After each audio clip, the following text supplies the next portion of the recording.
ठाण्याहून मुंबईकडे जाणारी लोकल आता 15 मिनिटे उशिराने आहे। मुसळधार पावसामुळे 1 तासापासून ही लोकल सेवा बंद होती। दरम्यान चाकरमान्यांची रेल्वे स्थानकावर मोठी गर्दी झाली आहे। आज खरं तर आठवड्याचा पहिला दिवस आहे, सोमवार आहे आणि आजच्या पहिल्याच दिवशी लोकलचा हा खोळंबा झाल्यामुळे प्रवाशांना मोठा त्रास सहन करावा लागतोय।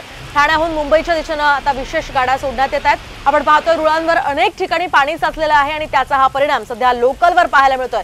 स्थानकांवर मोठ्या प्रमाणात या सगळ्या प्रवाशांची गर्दी झाली आहे, त्यामुळे लोकल उशिराने आहेत। काही लोकल फेऱ्या रद्द करण्यात आल्या आणि त्याचा हा सगळा परिणाम प्रवाशांवर होतोय। आपण पाहतोय सध्या या स्थानकांवरची ठाणे स्थानकावरची दृश्य आहे। ठाणे स्थानकावर खरं तर सकाळी मोठ्या प्रमाणात गर्दी असते। चाकरमानी आपापल्या कामाच्या ठिकाणी जात असतात आणि त्यांना आता या लोकल सेवा रद्द होण्याचा मोठा फटका बसतोय। एकूणच आपण पाहतोय सध्याची ही दृश्य ठाणे स्थानकावरची आहे। मोठ्या संख्येने गर्दी आपण पाहू शकतो। या स्थानकावर सध्या जमलेली आहे। अनेक लोकल फेऱ्या सकाळी 5:30 ते 6 वाजेपासून रद्द आहेत।